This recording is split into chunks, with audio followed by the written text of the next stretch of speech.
Bienvenidos a una nueva sesión del curso. En esta oportunidad vamos a hablar de las protecciones y pérdidas del sistema fotovoltaico.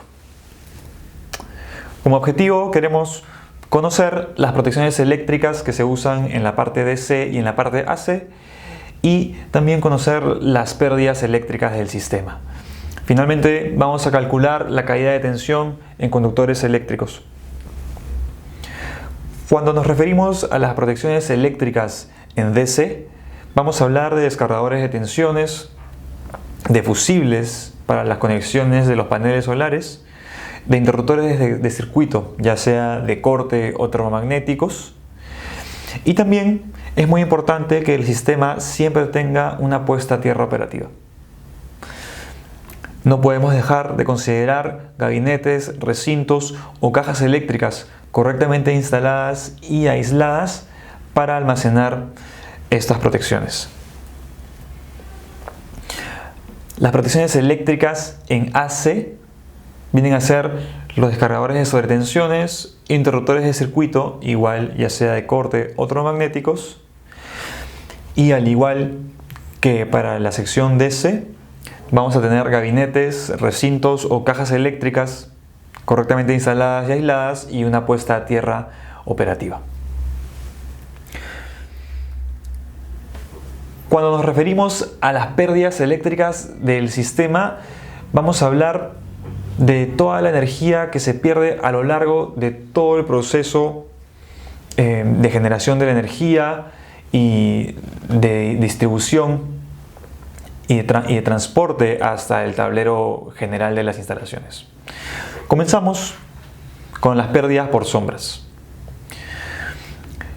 La proyección de sombras en nuestro sistema puede darse por el mismo entorno, por muros que de repente están cerca o también por los mismos paneles que a veces pueden estar incorrectamente distanciados. Y esto porque no se ha considerado la peor época del año, de repente.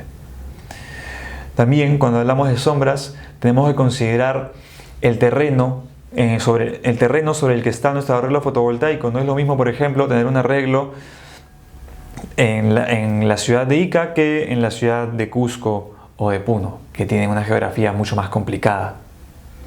Es en estos sistemas de la sierra peruana, por ejemplo, que vamos a tener que considerar y tener en cuenta la proyección de sombras en las mañanas y ya al final del día por las montañas. También tenemos pérdidas eléctricas por deposición de polvo y estas en algunos casos pueden llegar a ser hasta el 5%. Aquí en el país tenemos zonas desérticas en toda la costa, en todo el litoral peruano, y es muy importante tener ese factor en cuenta en el momento del diseño. También tenemos la reflexión de la luz y es muy importante considerar el clipping MPPT y AC. El clipping se refiere a la proporción de energía que es perdida cuando tenemos un factor DC-AC muy elevado. Muchas veces es económicamente viable y hasta incluso recomendable, como hemos visto en sesiones anteriores, tener un factor DC-AC que está entre 1.3 y hasta 1.5. Y esto inevitablemente nos va a dar unas pérdidas cuando tengamos durante los meses de mucha radiación. Estas pérdidas es lo que se conoce como clipping y también hay que tenerlas en cuenta al momento de diseñar nuestro sistema. También hay que tener en cuenta, cuando hablamos de las pérdidas, el consumo del mismo inversor durante el día y durante la noche. Y también las eficiencias mismas del sistema. Por ejemplo, la eficiencia de los módulos fotovoltaicos, que están en el rango de 16 a 21%. Y también la eficiencia del mismo inversor, que como hemos visto, está alrededor del 98%. Finalmente, también es importante considerar las pérdidas que tenemos en el cableado. Y es aquí donde tenemos que tener en cuenta la potencia que vamos a entregar desde nuestro sistema fotovoltaico hasta el tablero general de las instalaciones, la tensión y el calibre del cable. Para esto, para poder estimar la pérdida en los conductores y para poder elegir un conductor de calibre apropiado, vamos a ver la caída de tensión en conductores eléctricos.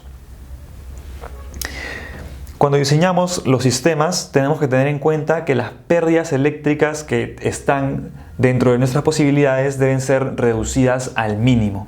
Debemos asegurar que la energía que estamos capturando desde el sol no se pierda por errores de diseño. El cableado DC-AC en este sentido juega un rol extremadamente importante, ya que un conductor correctamente diseñado permitirá reducir costos en instalación y también reducir pérdidas por caída de tensión. Nuestro objetivo debe ser lograr una pérdida por caída de tensión menor al 2%. Para hacer esta estimación, debemos realizar el siguiente cálculo que vemos en pantalla. Aplicaremos esta fórmula para circuitos AC con un factor de potencia de 1 y también para circuitos DC. Esta fórmula está presentada para conductores de cobre. En esta fórmula, S es la sección del conductor en milímetros cuadrados, F es el factor de fase, en el que 2 se usa para conexiones monofásicas y en corriente continua, y raíz de 3 para circuitos trifásicos.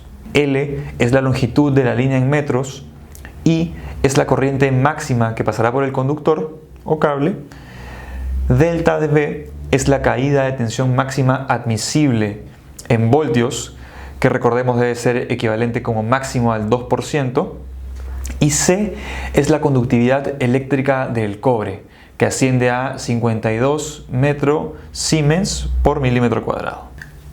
Una vez que hemos obtenido la sección mínima de cable o conductor, lo que tenemos que hacer es elegir el conductor inmediatamente superior disponible en el mercado.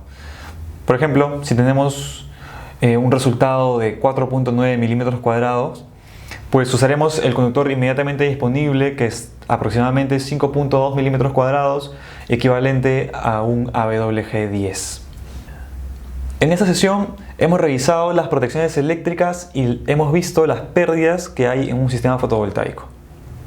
Hemos presentado la metodología para estimar la caída de tensión, resaltando la importancia de los conductores tanto en el costo como en el transporte de la energía. En la siguiente sesión vamos a ver casos prácticos de dimensionamiento de sistemas fotovoltaicos, donde vamos a aplicar los conocimientos aprendidos en las dos sesiones anteriores.